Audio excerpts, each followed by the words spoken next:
Power Habits, and Affiliate Marketing and Article Marketing. 2 audiobooks in one combo. Written by Better Me Audio. Narrated by Better Me Audio. Power Habits. How daily atomic rituals are creating highly effective people with high performance. Written and narrated by Better Me Audio. Introduction. When you really think about it, most of life is something we do out of habit.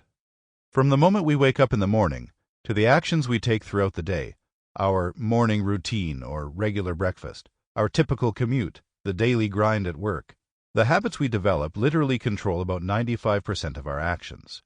These types of unconscious thoughts determine what we think, how we feel, and how we behave in nearly every situation we find ourselves in.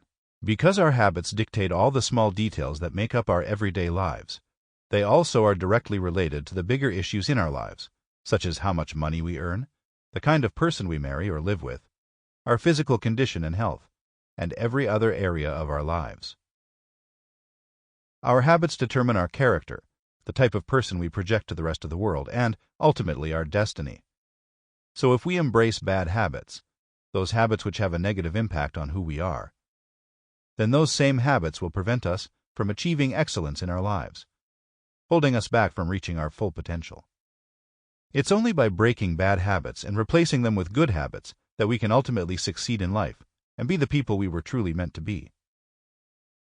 The purpose of this guide is to show you how to break bad habits, any sort of bad habit, from those that are damaging to your health, like smoking or not wearing a seatbelt, to those that affect your self-esteem, such as negative thinking or overeating, and replace them with positive behaviors that can become part of your daily life and finally cause you to see the results you truly want. Albert Einstein once said that the definition of insanity was performing the same task over and over again and expecting a different result. When you keep repeating the same bad habits, you would be crazy to think that anything will ever change for you. Breaking the habit will show you how to end the madness and start living your life to its fullest by abandoning bad habits and replacing them with positive ones. Wanting to break the habit. I want to begin with a personal story. When I was a younger person, I was a heavy smoker. I began smoking in college. It was during the 1980s, and smoking didn't have the cultural stigma it does now, and continued well into my 30s. I knew that smoking was bad for my health. Indeed, I would wake up in the morning with a hacking cough, would feel breathless throughout the day, and by the time I got home at night I was exhausted, even if I hadn't particularly exerted myself during the day. Then there was the chemical dependency I developed to the nicotine contained in the cigarettes. If I went without a cigarette for longer than an hour or so, I would become jittery, irritable, and would even begin to get panicked. It was only when I gave my body the drug it needed, yes, nicotine is a drug and actually is more addictive than heroin, that I was able to return to my normal self. During the 15 years that I smoked, I quit smoking literally hundreds of times. I became something of an expert at quitting smoking, even if I always backslid into the same dirty and unhealthy habit sooner or later. Cold turkey, hypnotism, acupuncture, the patch, nicotine-laced chewing gum, you name it, I tried it. Every time I tried to quit smoking, I truly believed that this was it. I was going to stop and put this terrible habit behind me once and for all. But it never stuck. Ultimately, my desire to smoke became stronger than my desire to stop. Until one day I came to a stunning discovery. I realized that I truly didn't want to smoke anymore. It was simply something that didn't fit into my life, either then or in the future that I saw for myself.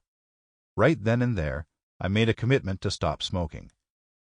It was easier than ever before because I truly had no desire to smoke anymore, and, after a few days of uncomfortable withdrawal symptoms, I was finished with it. That was more than 10 years ago, and I haven't had a single cigarette since.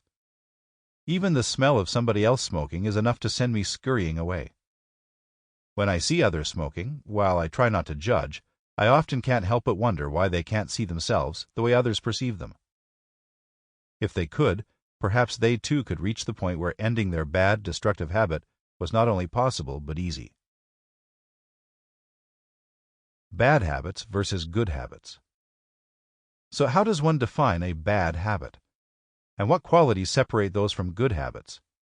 In most cases, Sample complete. Ready to continue?